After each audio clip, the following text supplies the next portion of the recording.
we were able to have a conversation about this, because I think that we get better together when we're having conversations with the folks that we work with and the folks that are in the marketplace with us. So we're excited about everything that can happen here.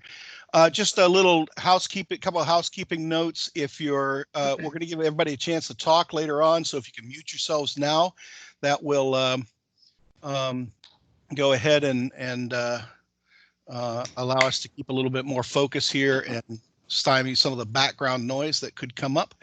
And then we will be taking questions in the chat. So if you have any questions or comments that you want to make in the first part of the presentation, please use the chat for that.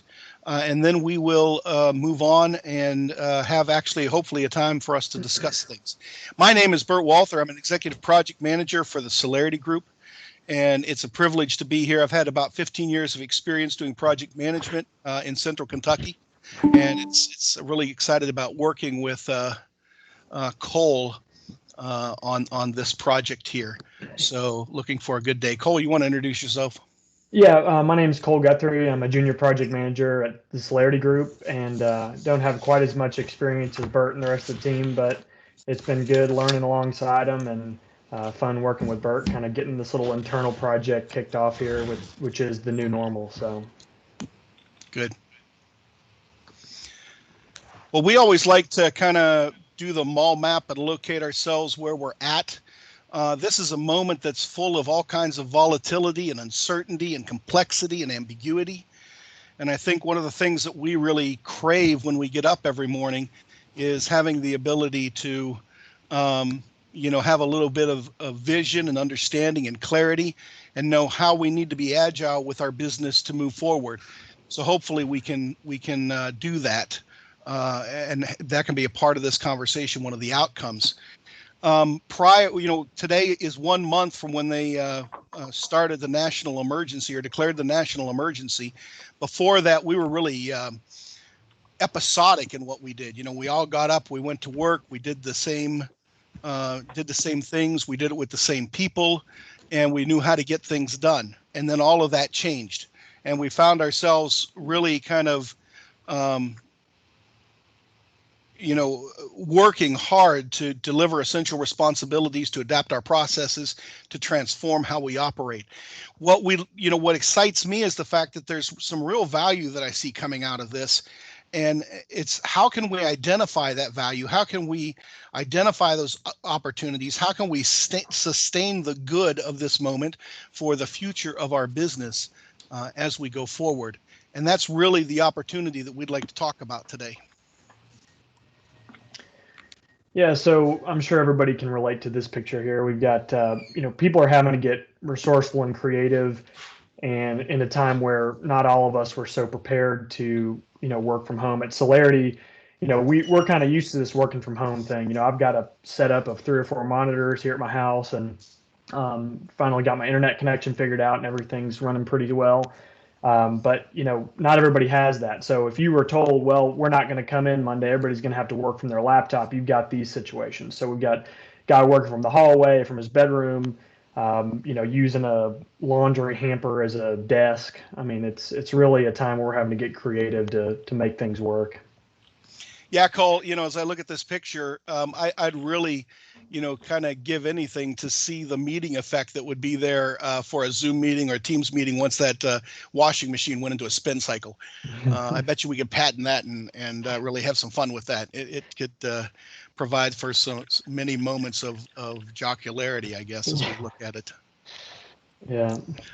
We have, with our partners and internally, we've been really working to identify a transformational model, and I think we've got a beat on a transformational model as we move from traditional in-office work to remote work, and that is the process of moving from conquering the dysfunction that we had a few weeks ago. Hopefully, we're not having too much dysfunction right now, to the place where we can transform our projects, where we can get beyond functioning on or identifying and ensuring basic functionality, and really work to adapting our processes.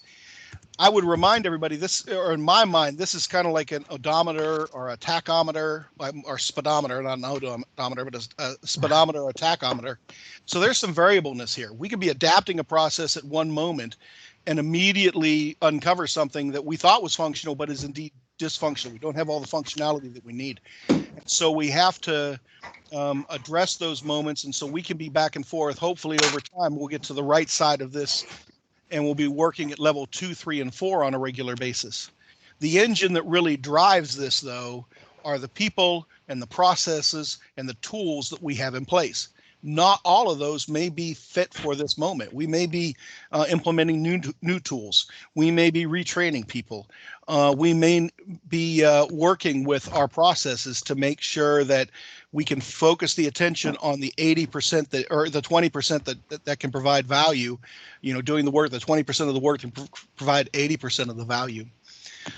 As we've looked through this model, and this is really kind of like a playbook idea for us, we went back to the very beginning. And for us, the very beginning of our developing a playbook is really working with this idea of a checklist.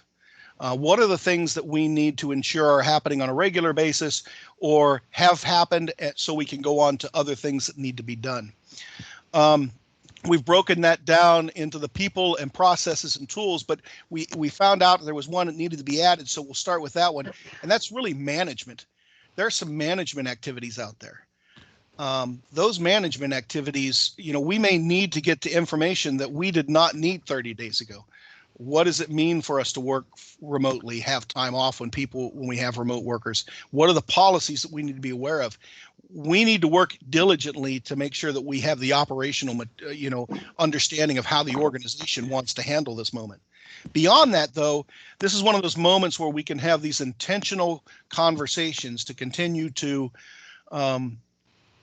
build relationship with folks that we may not, get to work with as much.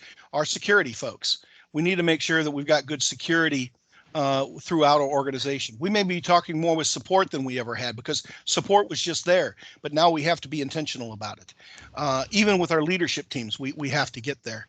And then we really do, I find myself and the folks that we're working with really find themselves working more with the people. And I think it comes down to this idea of coaching kind of emotional and physical wellness. I put the Maslow hierarchy of needs down in the bottom right-hand corner of this slide, because at any given moment, we can be giving somebody praise because they were able to accomplish something. And in the very next moment, they're down at the bottom. They're talking about psychological needs and safety. We could end up with, congratulating somebody for completing a very good portion of a project that they've been able to do. And their partner has just been laid off. Their family has suffered somehow because of this. So we have to continually go back to this and build up our people and to make sure that they have the support that they need to do this well.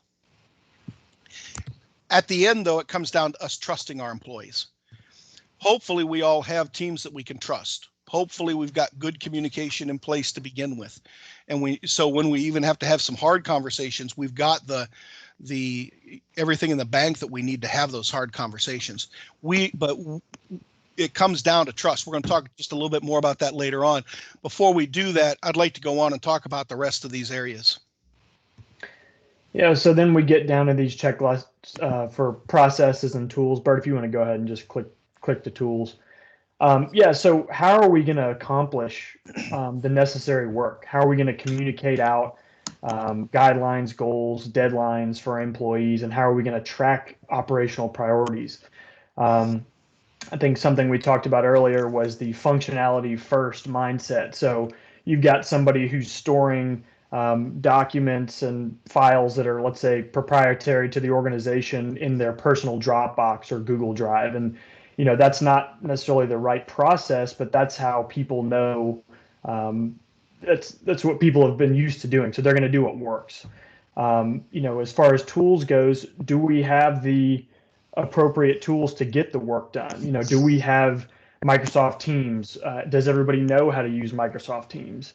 What if there are exceptions to people not, having internet connection, and what are we going to do about those employees? So I know internet connection, for example, we did this webinar on what was it, Thursday, and I was having MetroNet switch to switching to MetroNet from Spectrum at my house, and it was just a nightmare. So does everybody have a solid internet connection? Is your workspace at home consistent? Is it predictable? We talk about internet. What if you've got kids in the picture or pets or whatever, and just developing that consistency of a workspace. So that was all incorporated into the tools as well. Or do you have anything else to add on this one? No, I think we're going to talk more about the people though as we go forward. Hopefully, we'll have some subsequent webinars to maybe talk with folks that are on this call very intentionally about what processes are working, what tools are working. So I'd like to talk just a little bit more about some productivity improvements that we found. Several weeks ago when we started all of this, I kind of had an apostrophe or an epiphany, or going back to Hook, I had an epiphany that this was a moment where I could really adjust some of my schedules as I've wanted to. I've promised myself for years, if I had more control over my schedule, I'd probably do more about taking walks and being more physical. I'd get outside. I'd practice a different level of wellness. Well, guess what? I have it. My wife was telling me about a colleague that she works with, and they were talking about whether or not she had to go into her office. And she said, well, I don't have to drive into the corporate office, but what I do get to do is I get up every morning, I get dressed, I go for a walk, I come back to my house, and I go to my home office. And that gives me a chance to transition from home life to work life. At the end of the day, she does the same thing. Because she can transition, she can stand down from her work day and do everything that she usually does during her commute to reconnect with her family in the evening. We have to be kind with ourselves with this kind of stuff, and that gets into the habits and the routines and everything else. We also need to realize that people are not going to necessarily be able to dedicate all kinds of time to this. We need to focus on the 20% of the work that gets 80% of the value for this. We also need to honor folks that, if I've got a couple of kids that are taking naps between 1:30 and 3:30, that means that's time that I can focus. So I don't need to have a lot of meetings during that time. The one thing that I think we've tried, Cole, and had a lot of fun with on this presentation was under the hacks. We actually decided to team up on this and do a buddy system on this, and keep everybody each other moving along and motivated to do all of this in the midst of everything else. So there are ways that you can have, meet physical needs, mental needs, have habits, and even hacks that will help us out as we move through this. These are important for your team. Checking in on these places. How's your mental space doing? Do you know what your priorities are? Do you know what your MITs are? Your most important tasks are. As I said earlier, we've kind of tried to boil this down to the things that we can keep it. Now, I'm a simple person. I like to have lists that I can count on my hand. And so we've really kind of identified 5 areas of social practices for our teams and for each other, just, in normal relationship with folks that we can count on. There's trust. We've already talked about that one.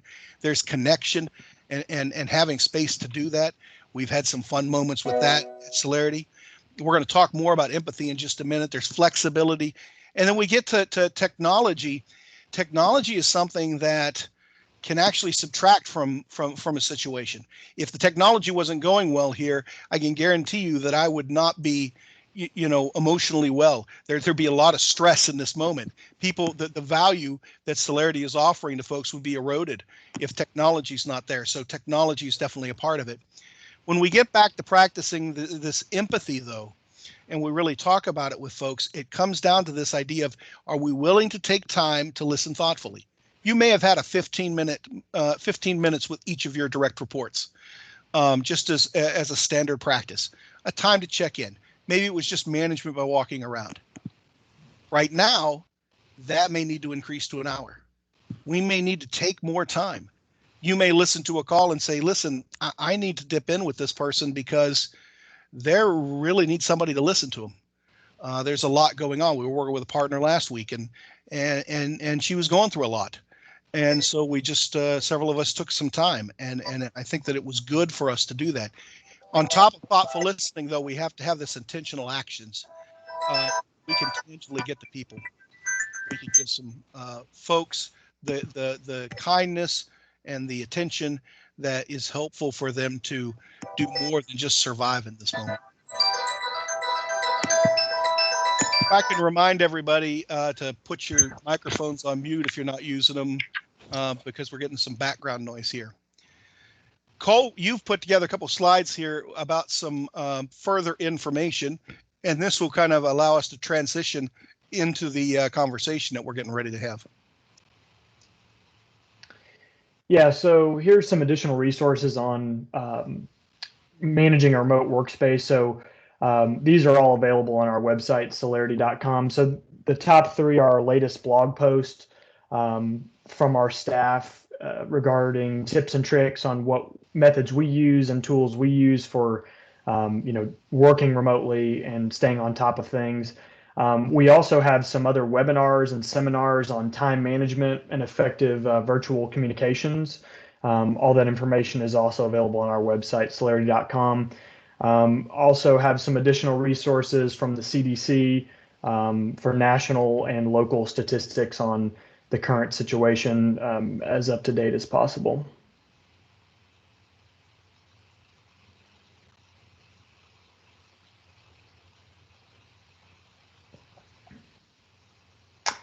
And this is actually the week of webinars, it seems to be. We have our CEO, Bud Ratliff, is participating in the Collaborate 20, which is a Quest virtual event. It was supposed to be in Las Vegas, so they transitioned everything online.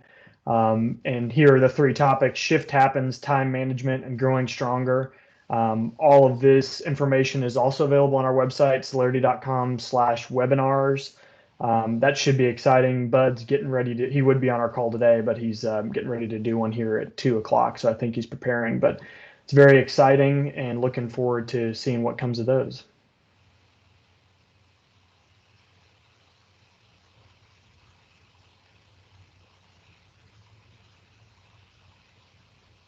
Bert, I think you're muted there. Yes,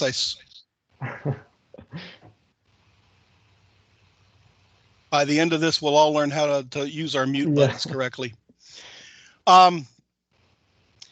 We do have to have a friends meme, I think, for good presentation these days. And you got Joey saying, "So how you doing?" And this is where we get to explore with you all what's working, what's not working, what things are going to happen here. There we go. How's your team doing? How are your processes working? Take a couple of moments and unmute your mic, or type something in the chat. I haven't been asking Cole. Are there any questions in the chat that we need to deal with at this time? There are currently no questions in the chat, and people, if they don't want to speak up, can go ahead and chat there. Everyone should have access.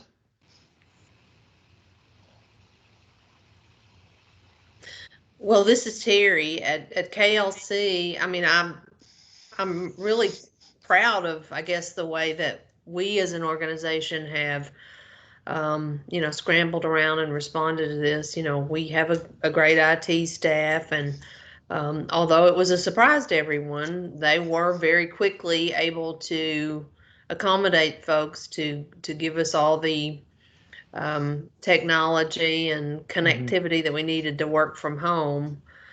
So, I mean, I think we're doing well, technically speaking. Some of the other stuff that Bert mentioned, just the kind of checking in on the people part of it. I'm trying to stay in touch with the people I work with. Actually, we're having Monday morning meetings. My team is, but one thing that we did, and I mean, it's not possible for the Kentucky Energy Cabinet, but one thing that our CEO did last week is we had a full staff meeting of 72 people via GoToMeeting, and everybody, what he did was he just did a roll call, and everybody said, hey, hi, I'm doing okay. My kids are doing okay, or my kids are really bored, or, whatever. I mean, just kind of whatever they wanted to share. And really the purpose in that was, I think, more of a mental thing, just so we could all see each other's faces and see how everybody was doing. We got a couple of people on staff who were getting ready to have grandchildren, and, it was just nice to engage. So I thought that was a really good idea, and I thought I would share that.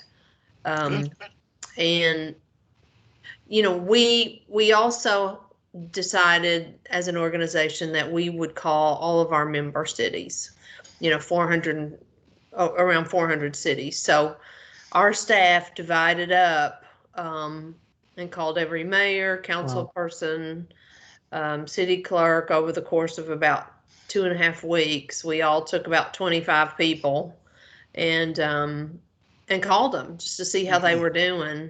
And some are doing okay, and some, are kind of struggling. And I think it's I guess one thing that I would ask you, and I know you're not a psychiatrist, but I mean, it is the fear of the unknown that everybody's struggling with, especially our cities, because what we do know is that a bunch of people have lost their jobs, and most cities get their revenue from occupational tax, insurance tax, that kind of thing. And when people don't have jobs, then there aren't revenues for cities, even less. Of course, that's always been a challenge anyway.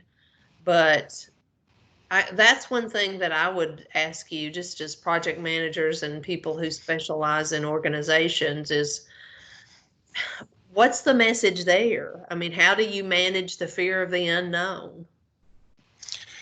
Well, I think that the way we've found to do it is to sit down and say what is really the concern.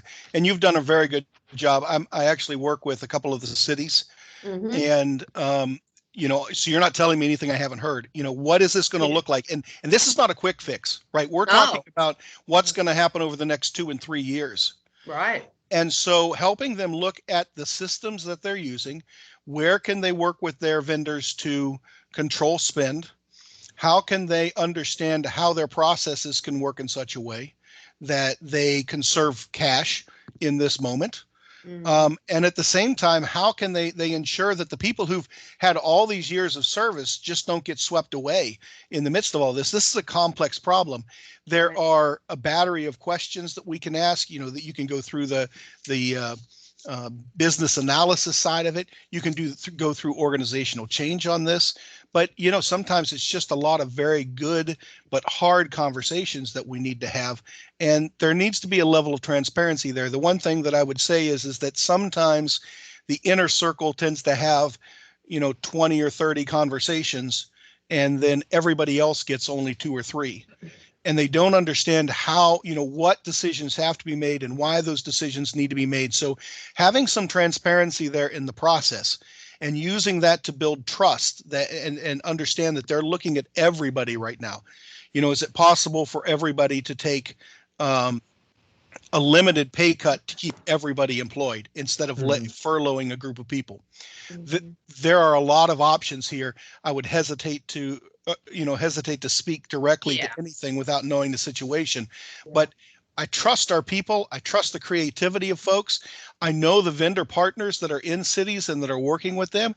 And I think that there are some creative things, and that's not even touching government funding and grants and other opportunities like that our cities are going to have to take advantage of extra money that's put into the system. It's about designating people, though, that can kind of track on that and make sure that they're not doing it alone, right? We can learn a lot of things when we're not trying to do things alone. Yeah. I hope that's helpful. Yeah, good thoughts. Absolutely. Yeah, there are just a lot of people that are very, this is, as you say, a new abnormal, especially for people like, police officers and first responders. And, I'm glad that I think there are some silver linings from all this. I mean, personally, one of them is that people, I think, do have a new appreciation for what police and firefighters do, as well as nurses and truck drivers and housekeeping people. I mean, but Yeah. but those people don't have enough PPE. I mean, there's just a lot of anxiety. Mhm. So I think that's the other part that that we're trying to think about a little Good. bit is the comeback from this, the bounce from this. I mean, the anxiety part of it, the people part, Good. So, and we'll all figure that out as we go, I guess. I mean, Wonderful. you all will, we will, they will, but We've got several other people on the call. Are there any other questions, comments? Bert, we've got Keith in the chat said that their director has been hosting regular morning check-ins to handle business needs, as well as checking with each person to see how they're doing with remote work and that nature of things. And then he said from a project management standpoint, he's having to make project adjustments on physical building access restrictions, as well as other quarantine related restrictions. So, personally, us at Celerity, we've been having every other day, quick 15-minute check-in, hey, how are things going? What are we looking forward to this week, or what's going on professionally, personally? And that's been really helpful. Again, even just turning on your camera to see that human interaction. I mean, I know a lot of people are taking advantage of this, being in their PJs or that kind of thing, but it is kind of nice to have that face-to-face or pseudo face-to-face that you usually lack with these kind of meetings. The other practice that I've heard about is doing the stand down at the end of the day. You do stand up meeting to get everybody showing up early, working on the important stuff, taking 15 minutes at the end of the day and just checking in with folks and telling them to have a good evening and to go spend some time with their family and kind of freeing them up. Or if something's running along, set some expectations. But the point is that you can really govern that, but you have to be intentional about it. So all good thoughts. Thanks, Keith, for bringing that into the conversation. Anyone else want to jump in? This is Monica. Monica. I just wanted to say I'm very thankful my employer has the technology that we need to be able to work remote. Some of our teams were already doing it, so we didn't have the same transition at this point in time, but a lot of the folks that we work with do. And our management has also deferred some of the projects that were active for 90 days, probably because we're in the banking industry and there were things that needed to be built and put in place to accommodate some of the things like the loans available for small businesses related to the pandemic response. So all in all, it's been pretty good. Our team, we do have regular, I'm meeting with them more often than I was before. And coming back to your point about trust, that's really critical because people who have young children in their household and now have to be teacher as well as parent and worker need flexibility. They need to be able to do what they have to do when they have to do it. And so trust is something they've obviously earned over time, but it makes a huge difference with just knowing they're going to get the job done. All good things, Monica. Thanks for sharing those. Mm-hmm. Anyone else? Well, we're coming up here to the bottom of the hour. So if you do need anything, let me go ahead and advance one more slide. We want to, first of all, want to say thank you for taking time for doing this. We are all in this together. We can all learn from each other. We're all clever people. We've got a lot of great ideas for what's going on here. If you want some more information about what we've talked about from Celerity in general, info@celerity.com is a good email address for that. Of course, you can get a hold of both myself and Cole, at your convenience, and any questions that you have, especially if there's some topics that you'd like us to cover. Cole and I have been kicking around kind of doing a weekly talk time, more of a webinar style where we could actually get together with a few folks and talk directly about how they're handling things in their business, around this whole idea of a transformational model for what work can look like as they move more things remote, and people, processes, and things, and how it's all working out. So thank you all for taking time today. I appreciate y'all. Cole, you have any parting words that you want to share with us? I don't think so. I think you got it, Bert. Thank you all very much, and hopefully this was of value. Great. Check out the Celerity website too for any additional webinars that would be helpful to you. Thank you. Take care. Thank you all very Have much. a great day.